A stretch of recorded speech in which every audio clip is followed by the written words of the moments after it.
Hello hello जी। जय श्री कृष्णा। कैसे हो आप सब? आई होप आप सब मज़े में होंगे। And I am so sorry इतने सारे दिन हो गए। मैंने आपको शायद कुछ बच्चों से मेरी बात भी हुई थी कि मैं घर पे सेटअप डाला था और वो सेटअप का लाइटिंग का प्रॉब्लम हो रहा था बार बार बार बार बार बार। तो इसके लिए अभी आज यहाँ पर आया हूँ अभी शूट करने के लिए सिर्फ स्पेशली। इसके बाद फिर शायद अपना अब लाइटिंग का थोड़ा सा प्रॉब्लम ठीक हो गया है तो घर से मैं शूट कर पाऊंगा। विद इन 3 डेज हम कोशिश करेंगे ख़त्म करने के लिए। ठीक है। इम्पॉर्टेंट चैप्टर है, इसके लिए छोड़ने का तो है ही नहीं इसको बिल्कुल भी, है ना। इंडियन इकोनॉमी ज़रूर थोड़ा सा एवं ही है, 2 3 4 क्वेश्चन आ गए तो आ गए, लेकिन ये तो है यार 10 से 12 क्वेश्चन इसमें से आने हैं पब्लिक फाइनेंस चैप्टर से। तो let us start public finance. Public finance क्या है, ध्यान से सुनना। पब्लिक फाइनेंस चैप्टर का नाम कहने को पब्लिक फाइनेंस है, लेकिन पढ़ेंगे इसके अंदर हम क्या, फिस्कल फंक्शंस। क्या पढ़ेंगे? Fiscal functions. इसके अंदर 4 यूनिट्स हैं। जैसे इंटरनेशनल ट्रेड था, इंटरनेशनल ट्रेड में 5 यूनिट्स थी और पांचों में कुछ तो था। इसमें 4 यूनिट्स हैं। पहली यूनिट थोड़ा सा ऐसे ही मान लो, लेकिन दूसरी तीसरी और चौथी ये तीनों यूनिट्स जो हैं अच्छी हैं, महत्वपूर्ण है, और तीनों में से दो तीन तीन क्वेश्चन तो पकड़ के चलो आप, आना ही है। यूनिट्स कौन कौन सी है? यूनिट 1 फिजिकल फंक्शन के बेसिक्स हैं। यूनिट 2 यूनिट 2 के अंदर है जी, मार्केट फेल हो जाता है तो गवर्नमेंट उसके अंदर क्या करती है? Government intervention, government intervention. जय Shri Krishna Neha. Intervention for market failure. Market failure हो जाता है तो उस सूरत में गवर्नमेंट क्या क्या कर सकती है। और अरे ये पब्लिक है क्या? मुझे लगा है प्राइवेट है और मैं सिर्फ रिकॉर्ड कर रहा हूँ। मेरे को मालूम नहीं था कि लाइव स्ट्रीम जा रहा है। अच्छा, वाह यार, बढ़िया। यूनिट 3 है इसके अंदर आपका, यूनिट 3 है इसके अंदर आपका बजट मेकिंग। जो गवर्नमेंट बजट बनाती है ना, हर हर फ्राइडे को, नहीं, फरवरी में, गवर्नमेंट बजटिंग, बजट लिख देता है। और यूनिट 4 ये आपका सबसे ज्यादा इंपॉर्टेंट है, फिस्कल पॉलिसीज।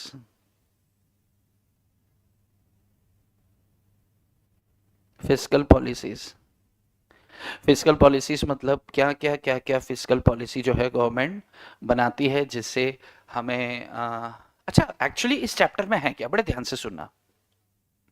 पब्लिक फाइनेंस का मतलब क्या है यहाँ पे? पब्लिक फाइनेंस का मतलब यह है कि पब्लिक का पैसा कहां कहां से, पब्लिक का पैसा आता है, यानी कि इनफ्लो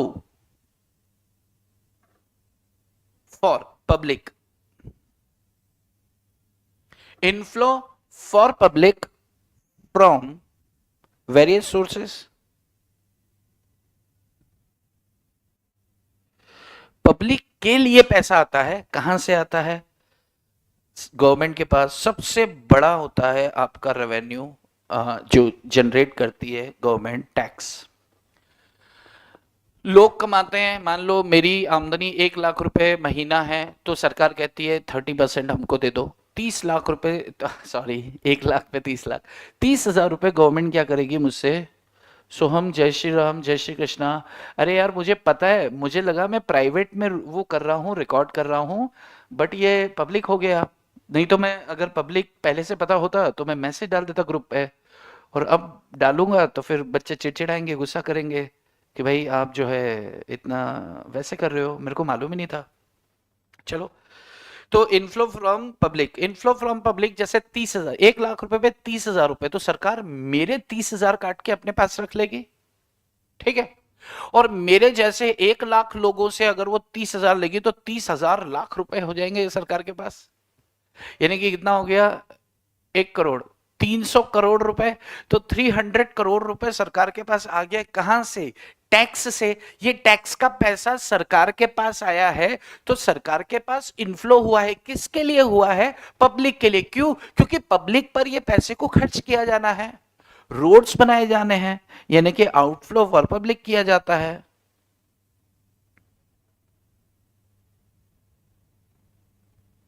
गवर्नमेंट कैसे करती है भाई? गवर्नमेंट क्या करेगी? ब्रिजेस बना रही है, रोड्स बना रही है, हॉस्पिटल्स बना रही है। किसके लिए बना रही है? लोगों के लिए।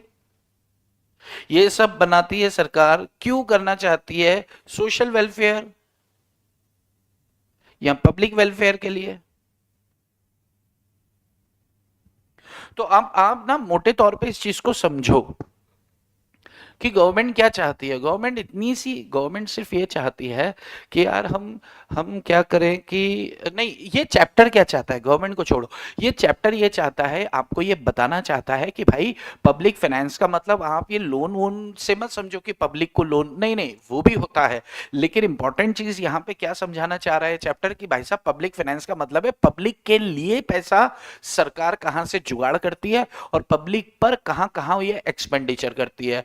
तो अगर अपन बात करें इनफ्लो, तो जैसे ही इनफ्लो की सरकार की रेवेन्यू का सोर्स क्या है, तो सरकार की रेवेन्यू का सबसे बड़ा सोर्स है डायरेक्ट टैक्सेस और इनडायरेक्ट टैक्सेस।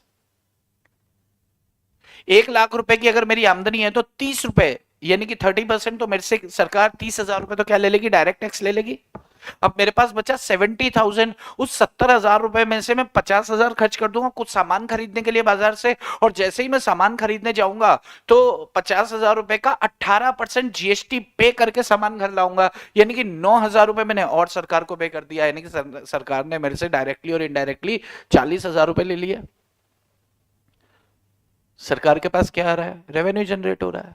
मैं 1 लाख रुपए कमाता हूं, मुझे गर्व है, मुझे खुशी है, 1 लाख रुपए कमाता हूं तो 30,000 सरकार ले जाती है। अरे जो बंदा 1,000 रुपए कमाता है ना, उसका भी नहीं छोड़ती है गवर्नमेंट। वो 1,000 रुपए में से 500 रुपए का बाजार से सामान लेने जाएगा तो 500 रुपए का 18×5 = 90, 590 रुपए पे करके आएगा। सरकार टैक्स उससे भी लेती है, तो इनडायरेक्ट टैक्स तो हर बंदे से लिया जा रहा है, जीएसटी तो हर बंदे से लिया जा रहा है ना। तो देश का कोई भी व्यक्ति कहीं भी कुछ भी खरीदता है वो सरकार को टैक्स पहुंचा देता है। तो अगर सरकार को टैक्स ऐसे पहुंचाया जा रहा है, अगर सरकार को ऐसे टैक्स पहुंचाया, एक सेकंड, अगर सरकार को ऐसे टैक्स पहुंचाया जा रहा है तो सरकार के पास क्या हो रहा है कि पैसा इकट्ठा हो रहा है, और सरकार के पास जो पैसा इकट्ठा हो रहा है, अब सरकार करेगी क्या? सरकार उसको खर्चा करेगी, कहां करेगी? सरकार उस पैसे का कहां खर्चा करने वाली है? पब्लिक के ऊपर यार, सोशल वेलफेयर में, पब्लिक वेलफेयर में। ठीक है, तमाम तरह की स्कीम लाती है कि गरीब को बेरोजगारी भत्ता देंगे, फोकट में पैसा दे रहे, फोकट में पैसा दे भी रहे हैं तो उस पैसे को बाजार में जाके खर्च करेगा, घूम के गवर्नमेंट के पास आना है। और पब्लिक एक्सपेंडिचर सरकार कई बार अपने उद्योग भी लगाती है और उन उद्योग के अंदर लोगों को काम पे रखती है। अपन ने बात किया कि इन्वेस्टमेंट मल्टीप्लायर होता है, अपन ने पढ़ा है ऐसा कि 1 रुपया लगाओ लगभग 2.5 से 3 रुपए बाजार में घूमता चला जाता है, वो पैसा घूम घूम के घूम घाघरे वाली तेरे मोटे मोटे नैन, आजा तेरी कॉपी पे चलवा ले मेरा पेन, है ना, नया गाना है उसका, हरियाणवी। चलो, तो पब्लिक फाइनेंस के अंदर अपन यही सब पढ़ने वाले हैं कि सरकार क्या क्या पॉलिसीज अपनाती है। ठीक है, उन पॉलिसीज को फिस्कल पॉलिसीज बोलते हैं। ठीक है, सरकार क्या करती है कि कुछ केसेस में जैसे महंगाई बढ़ गई तो सरकार ऐसी क्या पॉलिसी अपनाए कि उस महंगाई को कंट्रोल, देखो सीधी बात, महंगाई को हमारे देश में या यूं कहें इकोनॉमी के अंदर दो सबसे बड़ी समस्याएं होती हैं। दो सबसे बड़ी समस्याएं होती हैं। पहली समस्या क्या होती है? आपका इन्फ्लेशन, और दूसरा होता है डिफ्लेशन। डिफ्लेशन मतलब रेसेशन, SSION, रेसेशन, यानी कि मंदी। इसको स्लो डाउन भी कहते हैं। और इन्फ्लेशन को क्या बोलते हैं? महंगाई बोलते हैं, महंगाई डायन। जय श्री कृष्ण शस्त्री। महंगाई, तो इन्फ्लेशन और डिफ्लेशन, अब इन्फ्लेशन और डिफ्लेशन की बात करें तो महंगाई अगर बढ़ जाती है तो अच्छा, अपन ने क्या बात किया था कि आरबीआई, अपन ने मॉनेटरी पॉलिसी के अंदर क्या बात किया था कि आरबीआई इन दोनों को कंट्रोल करने के लिए मॉनेटरी पॉलिसीज डिजाइन करता है कि अगर ज्यादा पैसा बाजार में फेंकेंगे, मान लो महंगाई हो रही है तो बाजार से पैसा उठा लो, अपन ने सीखा था, अरे सीखा था ना, अपन ने सीखा था कि भाई अगर बाजार में रिसेशन का दौर है, मंदी का दौर है, तो बाजार में पैसा फेंक दो, जैसे ही पैसा फेंकेंगे लोगों के पास पैसा पहुंचेगा, सरकार मतलब बैंक, कमर्शियल बैंक सस्ते में आपको लोन देना चालू करेंगे, जब सस्ते में लोन देना चालू करेंगे हर बंदे के पास पैसा होगा, जब पैसा होगा तो बाजार में खरीदने निकलेगा, बाजार में खरीदने निकलेगा तो प्रोडक्शन बढ़ेगा, प्रोडक्शन बढ़ेगा तो धीरे धीरे डिमांड बढ़ेगी, डिमांड से प्राइस अपने आप लेवल में आ जाएगी। ऐसा हमने देखा था कि आरबीआई करता है। आरबीआई क्या करता है, मॉनेटरी पॉलिसीज बनाता है,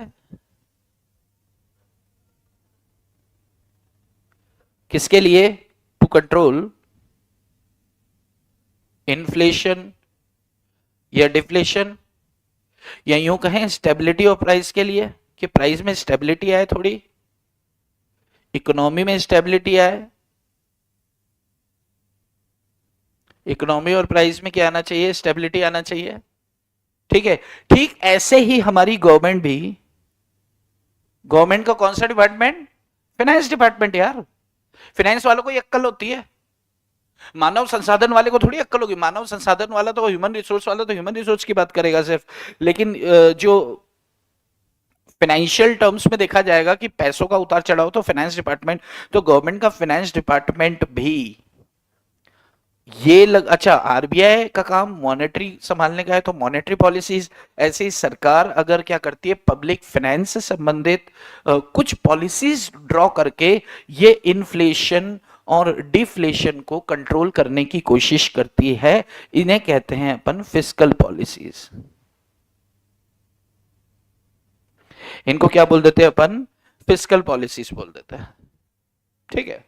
हर सरकार क्या चाहती है, हर सरकार ये चाहती है, हर सरकार मतलब हर देश की सरकार क्या चाहती है कि भाई साहब हमारी ग्रोथ जो है ना वो रैपिड हो,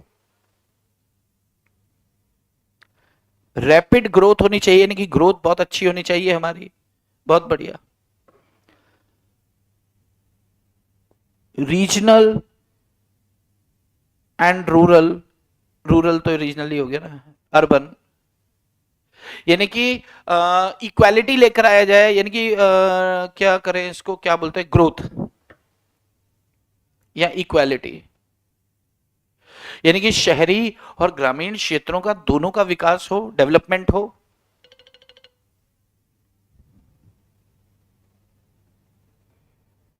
हर सरकार ये चाहती है, सोशल वेलफेयर हो,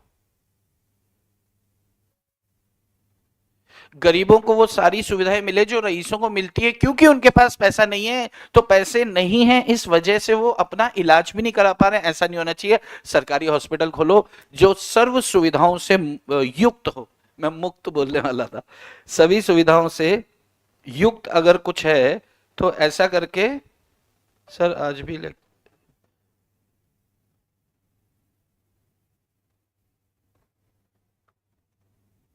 सृष्टि,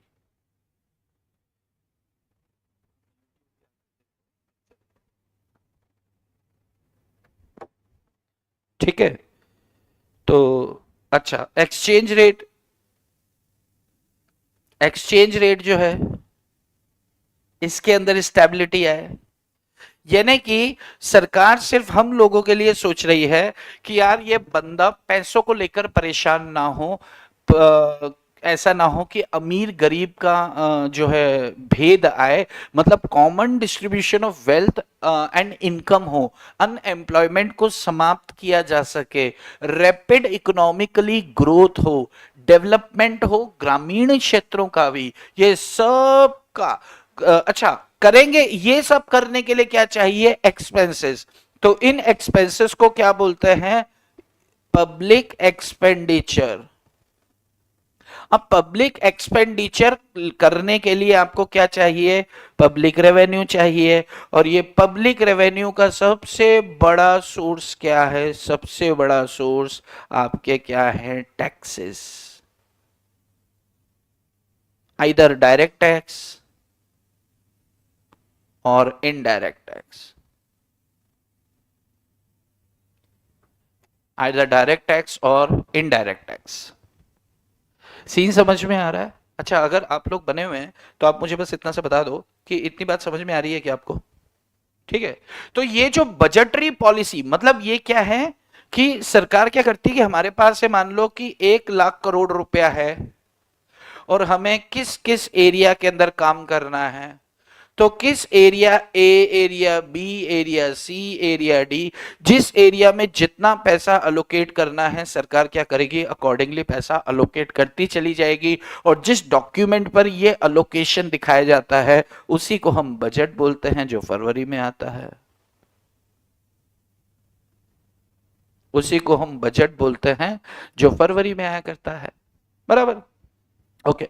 तो this is all about of what, like basics. Basics क्या कि इस चैप्टर के अंदर क्या, इस चैप्टर के अंदर क्या क्या है, ये यूनिट्स में क्या क्या है? 4 यूनिट्स है। तो पहली यूनिट इतना ज्यादा एम्फेसिस वाला नहीं है, लेकिन चलो अगर 2 क्वेश्चन भी आए तो यार आएंगे।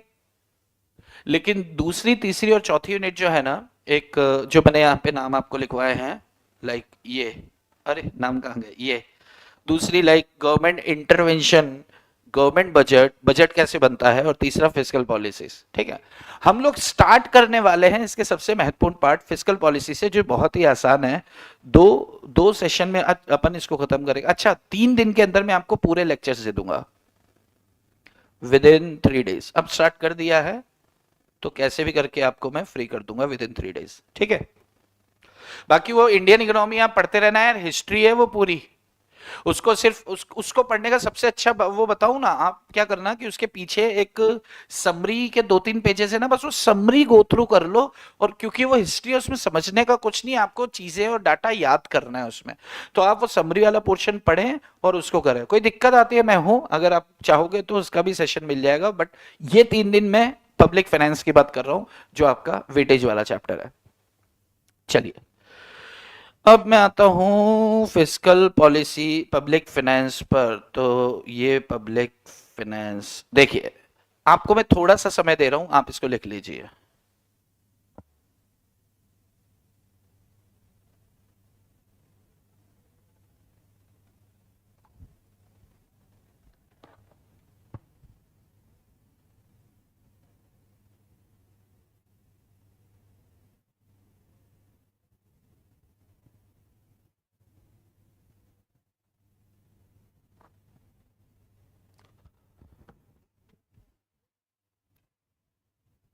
आप लिख लीजिए, मैं थोड़ा सा समय दे रहा हूं, जैसे ही आप लिख लेंगे फिस्कल पॉलिसीज हम स्टार्ट कर रहे हैं, तो I am just giving you थोड़ा सा टाइम कि आप थोड़ा सा लिख लो। थोड़ा सा आप लिख लो, ऑनली टैप। इसको मैं बड़ा कर देता हूँ, जैसे ही लिख देंगे आप अंगूठा दे देना, मैं आगे बढ़ जाऊंगा।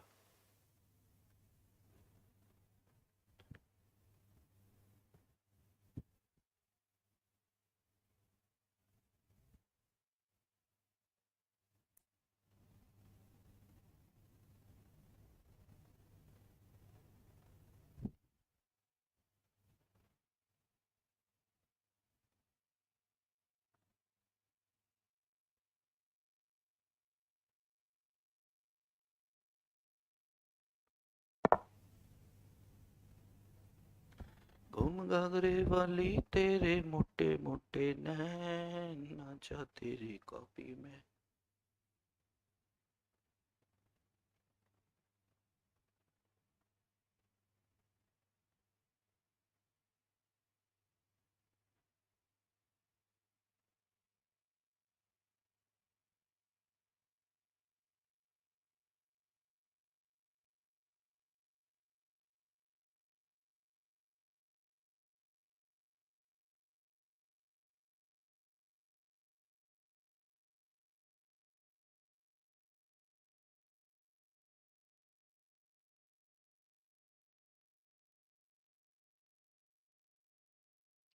अंगूठा दे देना लिखने के बाद। लिख भी रहे हो क्या? अरे मुझे लग रहा है इसके लिए, मतलब अगर ऑनलाइन नहीं होते ना तो फिर मैं बोलता क्लिक कर लो और फिर मैं आगे बढ़ जाता, है ना।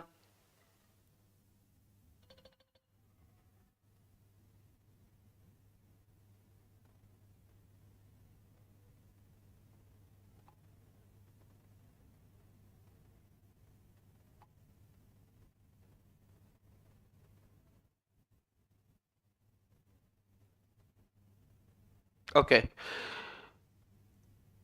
चलिए तो मैं मान के चल रहा हूँ यहाँ तक आप लिख चुके हैं। ऑब्जेक्टिव्स ऑफ फिस्कल भी लिख दीजिए, सेकंड पेज। सेकंड पेज है इतना, यहाँ तक ले लो।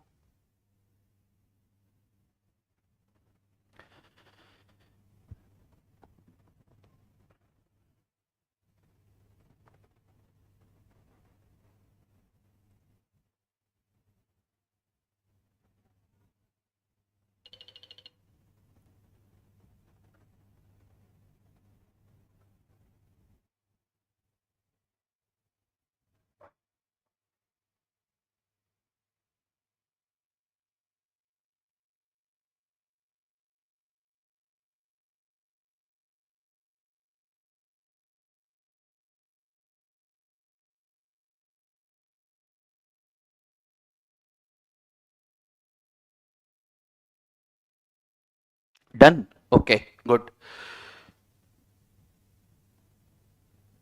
चलो किसी बच्चे का आंसर आ गया है डन, तो हम अब थोड़ा सा और यहाँ चल देते हैं।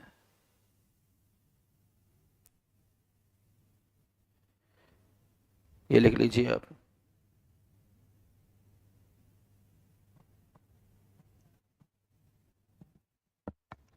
घूम घाघरे वाली तेरे मोटे मोटे नैन, आजा तेरी कॉपी पे चलवा ले मेरा पेन, छोरी छोरी।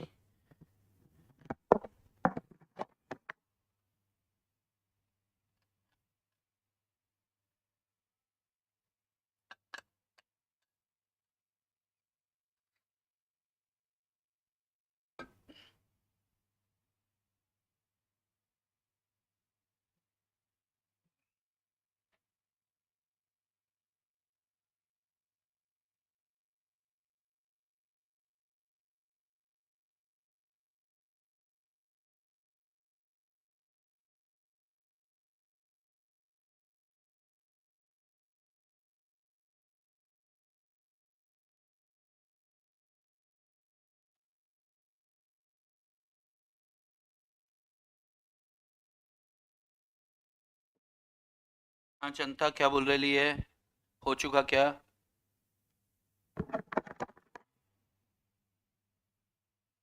आ, ये वाला पेज हुआ क्या, ये वाला पेज प्लीज कंफर्म।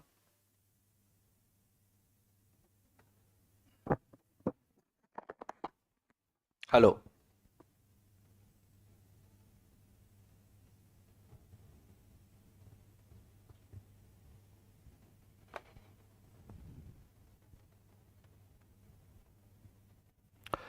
चलो मैं मान के चल रहा हूँ आप लिख चुके होंगे। चलो मैं मान के चल रहा हूँ कि आप लिख चुके होंगे। अरे कहो ना, हाँ कोई तो बोलो रे। अरे रे रे रे। पॉज करके फोटो खींचो इसका, ताकि मैं थोड़ा आगे बढ़ जाऊं। Yes yes, very good, okay okay.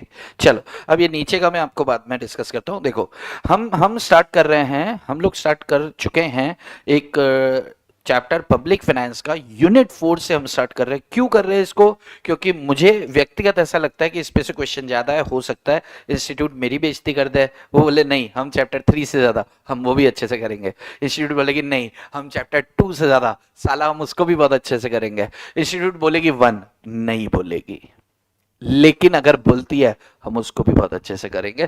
हम आगे बढ़ते हैं। फिस्कल पॉलिसी, फिस्कल पॉलिसी आपको समझ तो आया कि क्या है, कि फिस्कल पॉलिसी के अंदर पब्लिक को रेवेन्यू के क्या क्या जनरेशन है, पब्लिक के एक्सपेंडिचर क्या है, उनको आपस में तालमेल बना के बजट बनाना और पॉलिसीज बनाना। पॉलिसीज कैसे बनाते हैं, पॉलिसीज क्यों बनाते हैं? ताकि इन्फ्लेशन डिफ्लेशन को कंट्रोल कर सके, मार्केट में स्टेबिलिटी ला सके, एम्प्लॉयमेंट अनएम्प्लॉयमेंट जैसी चीज ना हो, वेल्थ और इनकम का जो डिस्ट्रीब्यूशन हो वो अनइवन ना हो, लगभग सिमिलर या कॉमन डिस्ट्रीब्यूशन हो। ये सारी सोच के साथ गवर्नमेंट फिस्कल पॉलिसीज लेकर आती है।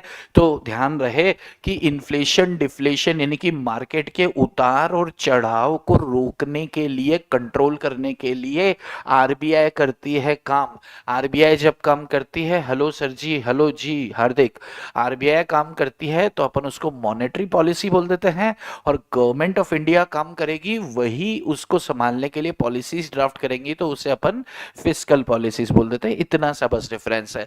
इसका डेफिनेशन है, fiscal policy is the deliberate policy of the government. ये एक डेलिब्रेट पॉलिसी है गवर्नमेंट की। डेलिब्रेट का मतलब होता है गवर्नमेंट अपने से तैयार करती है, by which it uses instrument of taxation, taxation भी यही लिख देना चाहिए था, बात बराबर है, इधर आप मत काटा पीटी मत करना। ये क्या करती है? Instrument, it uses instrument of taxation, public expenditure and public borings. ठीक है भाई, कई बार क्या होता है कि एक्सपेंडिचर अपना रेवेन्यू से ज्यादा हो जाता है, तो इसको क्या बोल देते हैं कि डेफिसिट बजट बन गया। यानी कि डेफिसिट का मतलब क्या? When expenditures are over the incomes. भाई जब आपका पब्लिक एक्सपेंडिचर है, अगर ये ज्यादा है पब्लिक इनकम से, यानी कि टैक्स से तो आया 100 करोड़ रुपया, खर्चा कर दिया 102 करोड़ रुपया, तो 2 करोड़ रुपया क्या है आपका?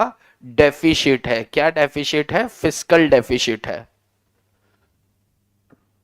आदित्य कौन हो तुम भाई? उसको मैं भगा देता हूँ, टाइम पास करने आया लगता है। कौन है मेरे को मालूम भी नहीं ना। चलो ओके, अब बात करें आगे कि हाँ, it uses the instrument of taxation, public expenditure and public borrowings to influence both the pattern of economic activity and level of aggregate demand, output and employment। देख लो ध्यान से सुनो कि इकोनॉमिक एक्टिविटी को संभालने के लिए, इकोनॉमिक एक्टिविटी का मतलब क्या है? इन्फ्लेशन और डिफ्लेशन की बातें चल रही हैं यहां पे, तो इकोनॉमिक एक्टिविटी को इन्फ्लुएंस करने के लिए पॉलिसी बनाते हैं। लेवल ऑफ एग्रीगेट डिमांड यानी कि ओवरऑल डिमांड को पकड़ने के लिए, आउटपुट कितना रहेगा, एंड एम्प्लॉयमेंट, आउटपुट का मतलब सप्लाई से है यहां, एंड एम्प्लॉयमेंट यानी कि बेरोजगारी, रोजगारी, इन सब को संभालने के हिसाब से ये गवर्नमेंट क्या करती है? फिजिकल पॉलिसीज बनाती है। फिजिकल पॉलिसीज बनाने के ऑब्जेक्टिव क्या है? ऑब्जेक्टिव इसने कुल 4 देके रखे हैं, ब्लू ब्लू वाले, आज ब्लू है ब्लू है ब्लू है। ऑब्जेक्टिव नंबर 1 देखो, achieve and maintenance of full employment. पहला बेसिक ऑब्जेक्टिव क्या है भैया? रोजगार दो सबको, सबको रोजगार मिलना चाहिए। नंबर 2, प्राइस के अंदर स्टेबिलिटी आए, ना उछाले खाए, ना मंदी के दौर में जाए, ना व्यापारियों को नुकसान हो बहुत ज्यादा कि यार प्राइस तोड़ के खत्म कर दी है, और ना ही किसको नुकसान हो, कस्टमर्स को नुकसान हो कि आसमान छू रहे हो दाम। दोनों ही सूरतें ऑर्गेनाइजेशन के लिए रिस्की होती हैं।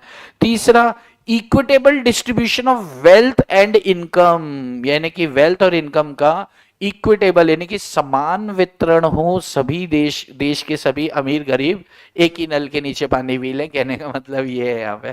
ठीक है, and acceleration rate of economic यानी कि इकोनॉमिक डेवलपमेंट का के रेट को एक्सिलरेट करना, मतलब जितना तेजी से हो सके ग्रोथ हमारी बहुत अच्छी हो, लेकिन प्राइस स्टेबिलिटी के साथ हो। बात समझ में आ रही है? ये इनका बेसिक ऑब्जेक्टिव था। अच्छा, गवर्नमेंट की रिस्पॉन्सिबिलिटी क्या है यहां पर? The responsibility of government to provide various goods and services like highway. Responsibility, government की रिस्पॉन्सिबिलिटी क्या है कि इतना सारा टैक्स का रकम हमारा वो लेती है सरकार, तो उससे क्या बनाएगी? वो हाईवे बनाएगी, एजुकेशन देगी, हेल्थ केयर देगी। यानी प्राइमरी एजुकेशन का मतलब समझ रहे हो? प्राइमरी एजुकेशन मतलब 5वीं तक के बच्चों को फ्री में पढ़ाएगी सरकार। उसके बाद हेल्थ केयर मतलब एजुकेशन फैसिलिटीज टू इंश्योर कि सोशल वेलफेयर प्रॉपरली हो रहा है या नहीं हो रहा है। यानी कि बेसिक ज्ञान की बातें जी, वो कहते हैं ना यार कि वो करना, चैरिटी, चैरिटी, वो चैरिटी वाले गाने ही गाएंगे इसके अंदर और कुछ नहीं गाने वाले। देखो फिस्कल पॉलिसी क्या करती है, फिस्कल पॉलिसी इन्फ्लुएंस करती है डिमांड को, अपन देखेंगे आगे। डिमांड अगर बढ़ेगी तो सामने वाला मतलब जो प्रोड्यूसर्स हैं, जो मैन्युफैक्चरर्स हैं, वो प्रोडक्शन बढ़ाएंगे, प्रोडक्शन बढ़ाएंगे तो जीडीपी बढ़ेगा, जीडीपी बढ़ेगा तो ग्रोथ होगी, ग्रोथ होगी। ठीक है, तो ये पर्टिकुलर ऑब्जेक्टिव रहते हैं किसके, फिस्कल पॉलिसी के। ये देखो यहां पर एक इक्वेशन देके रखी है जो आपको पहले से अपन ने नेशनल इनकम में देखी थी। GDP is equal to what, consumption, investment, government expenditure. वहां पढ़ते थे अपन गवर्नमेंट एक्सपेंडिचर, सरकार कितना खर्चा कर रही है। तब हमने बात किया था ना कि सरकार क्या करती है, कुछ केसेस में सरकार पैसा बाजार में लगा देती है, यानी कि इन्वेस्टमेंट कर देती है, कोई फैक्ट्री डाल देगी। सरकार ने 1 करोड़ रुपए की एक फैक्ट्री डाली और 1 करोड़ रुपए की सैलरी बांट रही है।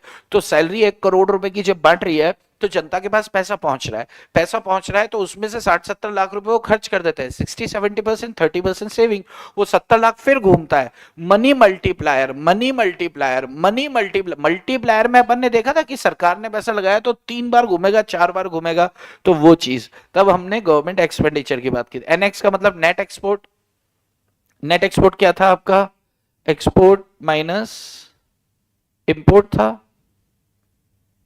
Right. Okay, through changes in tax rates. अच्छा कैसे करते हैं भाई, टैक्स रेट को अपन बढ़ा देंगे, टैक्स रेट को घटा देंगे, डिपेंड करता है करना क्या है, डिपेंड करता है करना क्या है। ये टैक्स रेट को घटाने बढ़ाने वाला हमने इंपोर्ट एक्सपोर्ट का ट्रेड के अंदर देखा था, और ट्रेड में टैरिफ टैरिफ करके एक पोर्शन हमने पढ़ा था, और वहां पे टैरिफ को बढ़ाने और घटाने से इंपैक्ट पड़ता था। तो वही चीज यहां पर है। ठीक है, चलो अब इंपॉर्टेंट चीज यहां पे आती है जो एग्जाम में पूछे जाने की संभावना है, वो है आपका types of fiscal policies. Fiscal policies कितने प्रकार की होती है, तो फिस्कल पॉलिसीज यहां पे 2 बता रखी हैं। एक होती है एक्सपांशनरी फिस्कल पॉलिसी और एक होती है contractionary fiscal policy. Expansionary pixel fix expansionary pixel expansionary fiscal policies और कॉन्ट्रैक्शनरी फिस्कल पॉलिसीज। तो एक्सपांशनरी और एक्सट्रैक्शनरी क्या होता है समझो। एक्सपांशनरी का मतलब क्या है, एक्सपांशन करो, नाम से क्या पता चल रहा है, एक्सपांशन करो। क्यों, कब करना है एक्सपांशन, जब रिसेशन का दौर है, यानी कि जब मंदी का दौर होगा, जब मंदी का दौर होगा। मैं इसको अभी इसको लिखना नहीं है ना, मैं इसको पहले थोड़ा समझ लेते हैं। एक्सपांशनरी,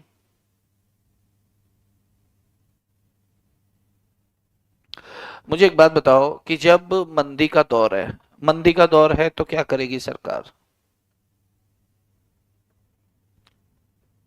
पब्लिक, मंदी का दौर है और आपको क्या करना है, ग्रोथ लेकर आनी है। यानी कि आप प्रैक्टिकली सोचो, मंदी का दौर का मतलब क्या, मार्केट में डिमांड लेस है।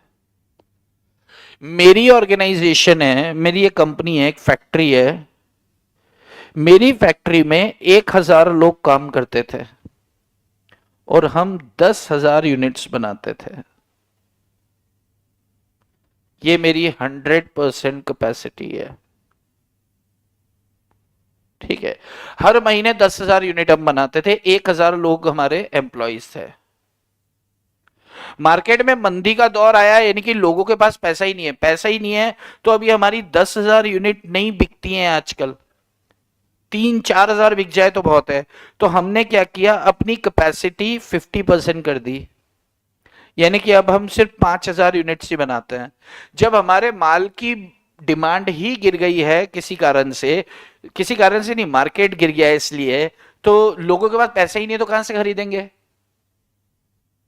तो अब 5,000 है तो फिर हमने एम्प्लॉइज भी कितने कर दिए, 50 कर दिए एम्प्लॉइज, 500 कर दिए सॉरी। हमने क्या किया, आधे लोगों की छुट्टी कर दी, क्यों, क्योंकि धंधा ही नहीं है बाजार में। ये लोग भी बेरोजगार हो गए, ये भी मारे मारे फिर रहे हैं। अरे भाई, मंदी का दौर आया तो सबके ऊपर मंदी आई। मंदी आई, रिसेशन का दौर आता है तो कंपनी क्या करती है, अरे यार छुट्टी, बेंच पे बैठा देती है, छुट्टी छुट्टी छुट्टी छुट्टी छुट्टी। अरे तमाम लोगों की छुट्टी करेंगे तो जिनके पास 50-50 हजार रुपए तनख्वाह आती थी, अब उनके पास कुछ नहीं आ रहा है। अब एक आध महीना 2 महीना तो अपनी सेविंग से चला लेंगे, लेकिन उसके बाद क्या, आते तो पड़ी हुई है खर्चे की, लेकिन पैसा नहीं है। पैसा नहीं है तो अब घर से बाहर ही निकलना बंद कर दिया कस्टमर्स ने। तो दुकानदार ठंडे बैठे तो धंधा नहीं है, धंधा नहीं है तो अच्छा। अब इन्होंने प्रोडक्शन, क्योंकि मंदी का दौर था और डिमांड थी लेस, अच्छा मैंने लिखा हुआ है, तो अकॉर्डिंगली इन्होंने क्या किया, प्रोडक्शन भी कर दिया लेस, और गिरते चले जा रहे, मरते चले जा रहे। तो सरकार को अब ऐसा लगता है कि यार अपन को ये डिमांड को कैसे भी करके एक्सपेंशन करना पड़ेगा।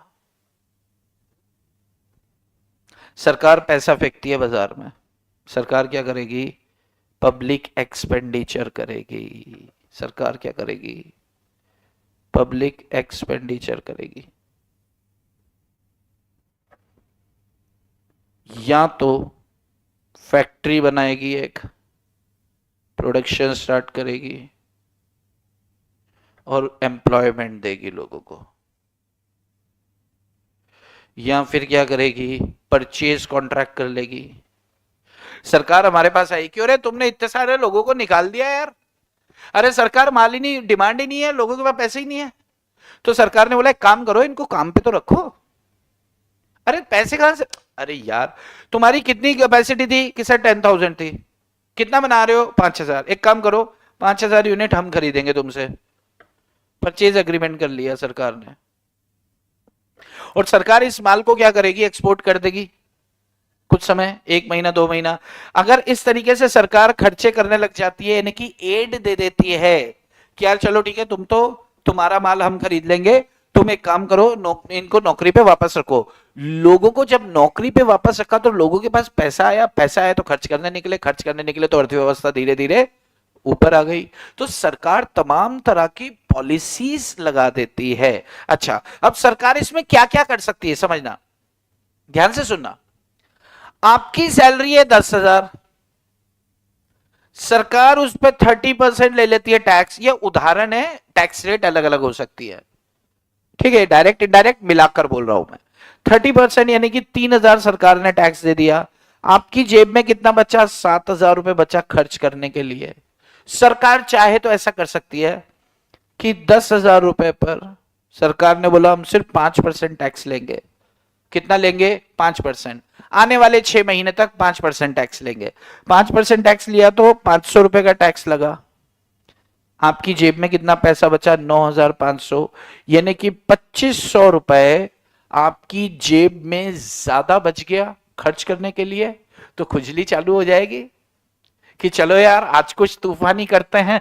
तो जैसे ही आप वो तूफानी करने निकलोगे ना, वो तूफान बाजार में निकलेगा, पैसा बाजार में पहुंचेगा, सरकार के थ्रू पहुंच रहा है ये। सरकार डायरेक्ट पैसा पब्लिक में बांट नहीं रही। सरकार ने क्या किया, आपका टैक्स कम काटा, टैक्स कम काटा तो आपके पास खर्च करने के लिए ज्यादा पैसा बच गया। तो सरकार इस तरह से भी फिस्कल पॉलिसीज बना देती है। तो सरकार के सामने, अच्छा फिर सरकार कुछ केसेस में क्या करेगी कि एक्सपेंडिचर भी कर देते हैं अपन, इन्वेस्टमेंट भी कर देते हैं बाजार में, और दूसरा टैक्स रेट भी रिड्यूस कर सकते हैं। तो सरकार किसी भी तरह की पॉलिसी को अपना सकती है। और अगर मान लो मंदी के दौर को, सबसे इंपॉर्टेंट चीज, मंदी के दौर को खत्म करने के लिए जो पॉलिसी अपनाई जाती है, मंदी के दौर को यानी कि रेसेशन पीरियड को, कॉन्ट्रैक्शंस का मतलब अगेन मंदी होता है, मंदी के दौर, स्लो डाउन का जो सिचुएशन चल रहा है, उसको समाप्त करने के लिए गवर्नमेंट ऑफ इंडिया जो भी पॉलिसीज बनाती है, उस फिस्कल पॉलिसी को क्या बोलते हैं, एक्सपेंशनरी फिस्कल पॉलिसी बोलते हैं। बात समझ में आती है, चाहे वो एक्सपेंडिचर करके करे या फिर वो, अच्छा एक्सपेंडिचर करेगी तो कैसे होगा, पब्लिक, भाई पब्लिक, सरकार क्या करेगी, पैसा बाजार में डालेगी, पैसा बाजार में डालेगी, पब्लिक के पास पैसा पहुंचेगा। जैसे भाई बेरोजगारी भत्ता दे दिया, अब बेरोजगार भी है तो क्या करेगा, जाके दारू पी जाएगा।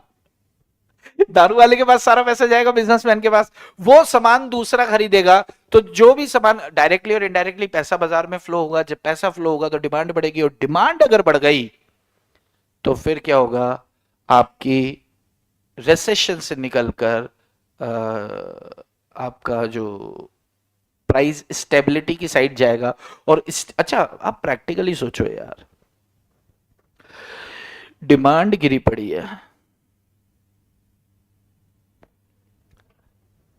मान लो एक महीने में मैं 100 यूनिट्स बेचता था, इस महीने की सेल है 3 यूनिट, सोचो मेरा घर कैसे चल रहा होगा। मान लो एक महीने में किसी भी पर्टिकुलर प्रोडक्ट की मैं 100 यूनिट्स बेचता था और एक की कीमत 1000 रुपए में बेचता था, ठीक है, वो यूनिट एक की प्राइस जो थी वो प्राइस मुझे आता था 700 में, और मैं 300 रुपए कमा के 1000 में बेचता था। पिछले महीने सिर्फ 3 यूनिट बिकी हैं, घर नहीं चल रहा है मेरा, पैसे तो चाहिए ना, तो फिर मैंने क्या किया, बोर्ड लगा दिया 750 में ले जाओ रे, यानी कि प्राइस गिरा दी मैंने, अपना प्रॉफिट मार्जिन लगभग खत्म कर दिया। जैसे तैसे रोटी तो खानी है, माल जो दुकान में पड़ा है और बच्चे घर पे भूखे हैं, तो यार मेरे को 700 का माल है, 750 भी दोगे तो दे दो, आज का आटा लेना है, आज का चावल लेना है, आज का दाल लेना है। और at the end of the day क्या होगा, बिजनेस हतोत्साहित होंगे, प्रोत्साहित नहीं होगा, बिजनेसमैन बिजनेस छोड़ के भाग जाएगा। तो सरकार को फिस्कल पॉलिसीज ड्रॉ करनी पड़ेगी, बाजार में पैसा देना पड़ेगा, ताकि सबका साथ सबका विकास हो सके। आपको मेरी बात समझ में आ रही है क्या, फिस्कल पॉलिसी एक्सपांशनरी। अच्छा अब जितनी भी बातें कर रहे हैं अपन सारी एवं ज्ञान की बातें हैं, इंपॉर्टेंट चीज क्या है, रिसेशन के दौर में, अगर रिसेशन मंदी के दौर में जो फिस्कल पॉलिसी उस मंदी के दौर से बाहर निकालने के लिए इस्तेमाल की जाती है, उसे एक्सपांशनरी बिजनेस पॉलिसी कहते हैं, फिस्कल पॉलिसी कहते हैं। बात समझ में आती है तो अंगूठा दे देना, ठीक है। एंड वाइस वर्सा एक दूसरी पॉलिसी होती है, लेकिन ये बात समझ में आ रही है क्या, कोई भी एक बंदा अंगूठा दे देना। चलो, आपकी फिस्कल पॉलिसीज दो तरह की होती है, एक होती है एक्सपेंशनरी फिस्कल पॉलिसी और एक होती है कॉन्ट्रैक्शनरी फिस्कल पॉलिसी। तो मैं आपको टाइम दे रहा हूं, आप इसे लिख लीजिए, फोटो खींचेंगे या टाइम दे दूं, जैसा आप बोलो फटाफट से मुझे ये बात का आंसर दे दो कि आप फोटो खींचेंगे या फिर मैं आपको समय दूं अभी, फटाफट से आंसर करो।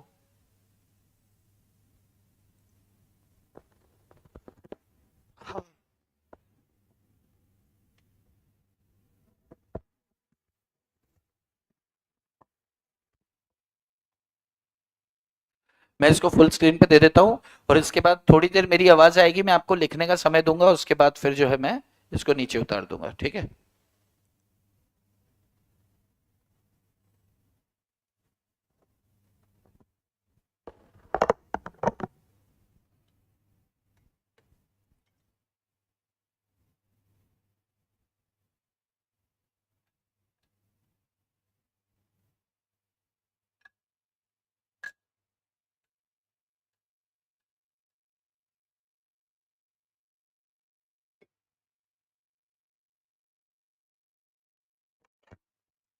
कोमल मैं बात करूंगा उसके लिए, जो मैराथन होते हैं ना, तो वो मेरे ख्याल से होंगे, हर बार होते हैं, तो इस बार भी होंगे, तो मैं आपको बिल्कुल इन्फॉर्म करूंगा, ठीक है। अच्छा फोटो ले लेंगे आप, रुको, चलिए, तो मैं ऐसा मान के चल रहा हूँ आप फोटो ले लेंगे। ये पहला फोटो आप क्लिक कर चुके होंगे, मैं दूसरे फोटो के लिए आपको दे रहा हूँ मटेरियल, रेसेशन गैप तक था ना, ये सेकंड, इसका भी एक फोटो ले लो। अच्छा जैसे ही फोटो ले लो ना, आप मुझे कुछ इशारा कर दो, 1 लिख दो, 2 लिख दो, ओके लिख दो, डिड लिख दो, ताकि मैं फिर अगले फोटो की तरफ चला जाऊंगा। DID डिड भी लिखोगे तो मैं अगले फोटो की तरफ चला जाऊंगा, बट लिखो तो मुझे पता चलना चाहिए ना कि आप कर चुके हैं।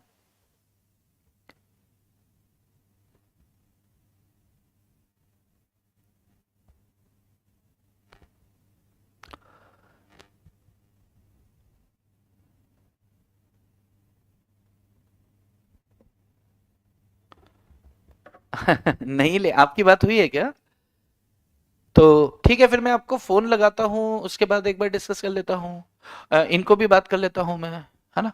ओके, चलो next is, third, contractionary fiscal policy भी आ जाएगा इसमें।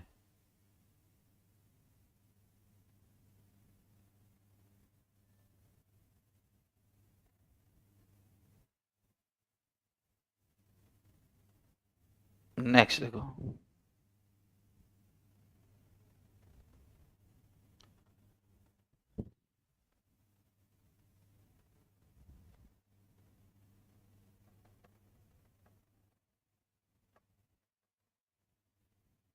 what should government do? Next,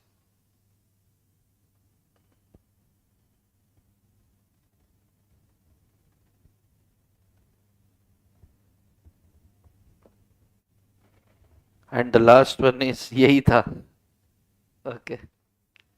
ये फटाफट से आप जैसे ही लिख चुके होंगे ना, आप मुझे बता देना, ताकि मैं फिर क्या, फोटो खींच चुके होंगे तो फिर अपन फटाफट से अब डिस्कशन करके खत्म कर देंगे, ठीक है। ये हो चुका, बस ऑलमोस्ट पकड़ के चलो। ये समझ में आ गया तो चैप्टर समझ में आ गया है मान लो आप।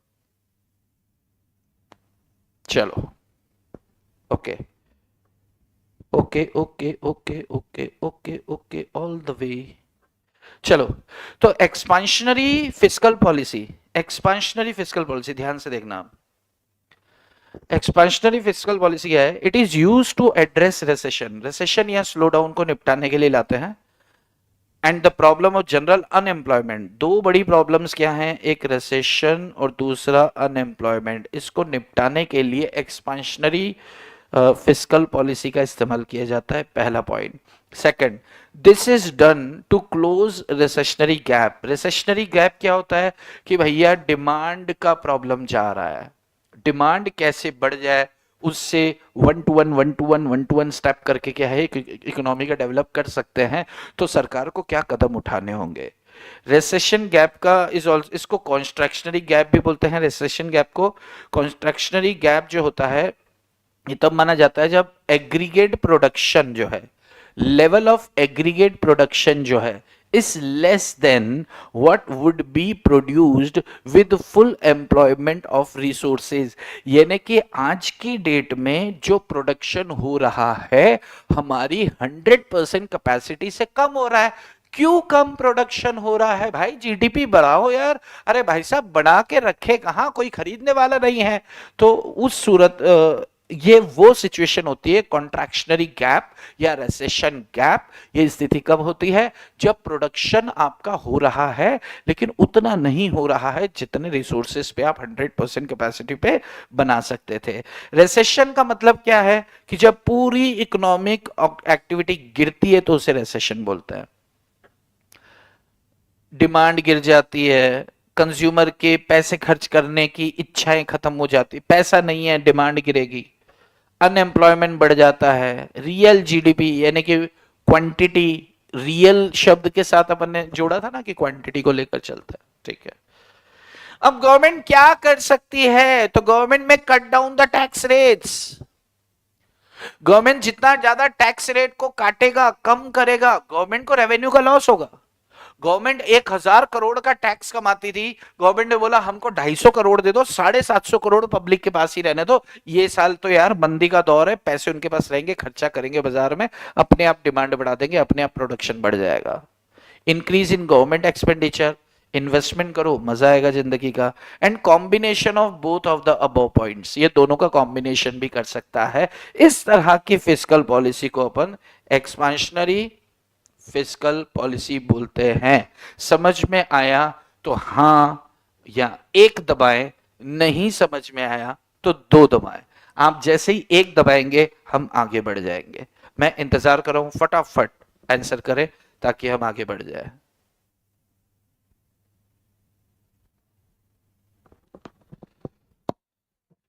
पानी खत्म। अय्या,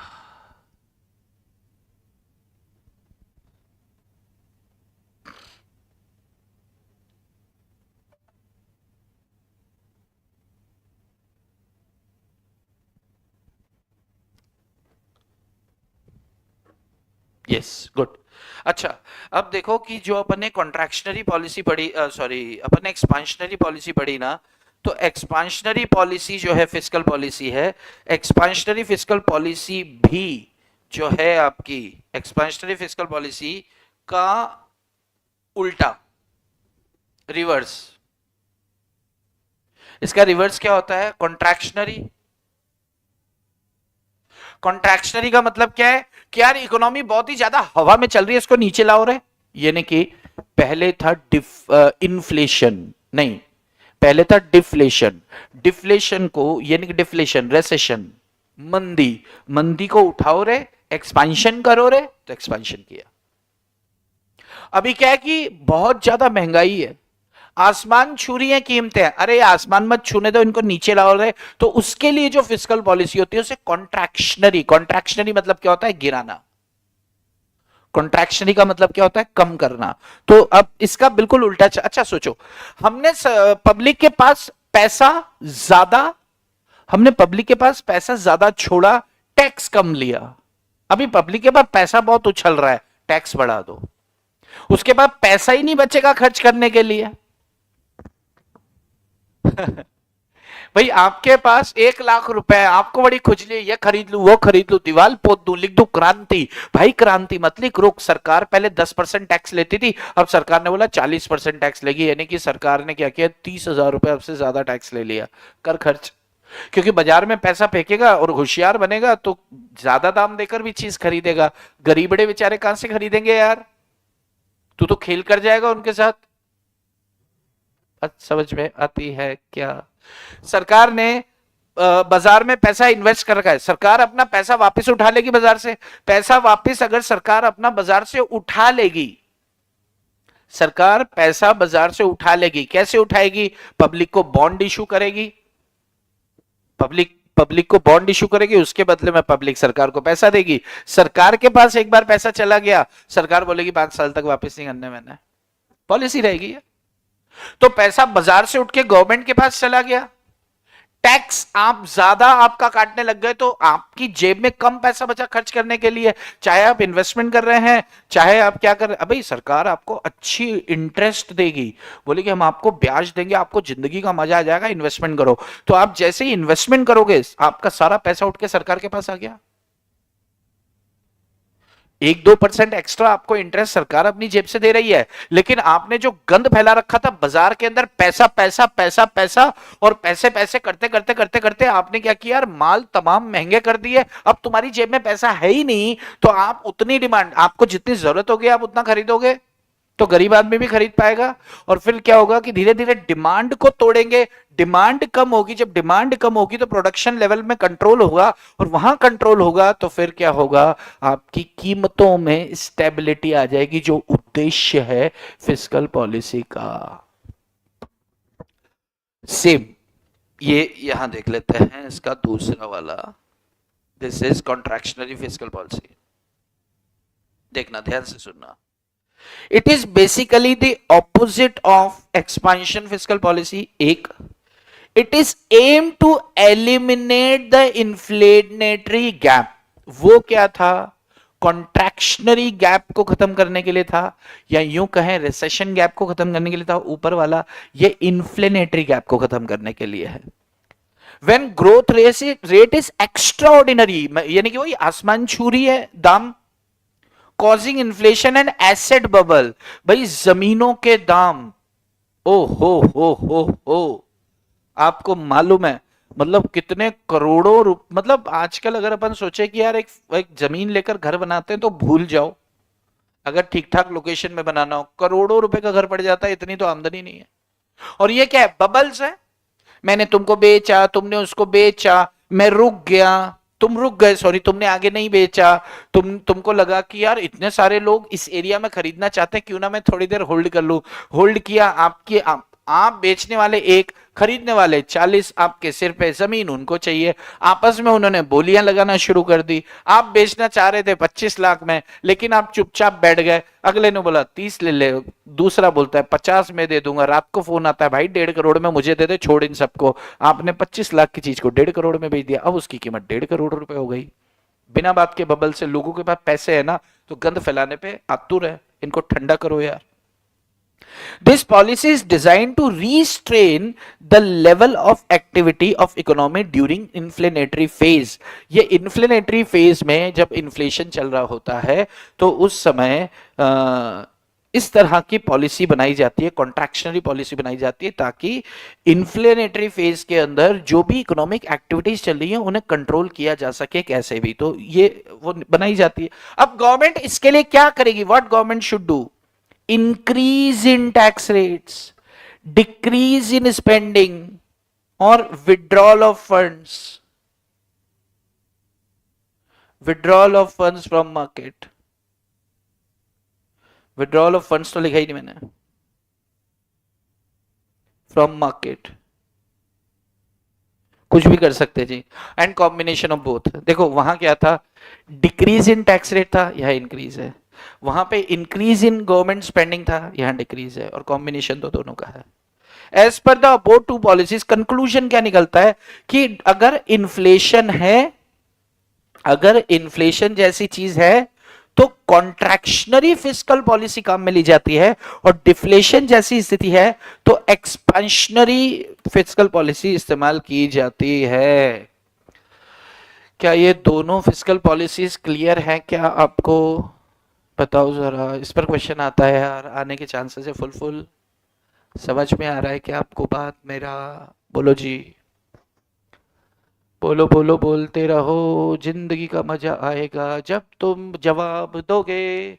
press 1 for yes, press 2 for no. तुमको समझ आया तो press 1 for yes, 2 for no, 1 1 1 yes yes yes, 2 2 2 no no, press करो। फिर एक छोटा सा टॉपिक और डिस्कस कर लेते हैं,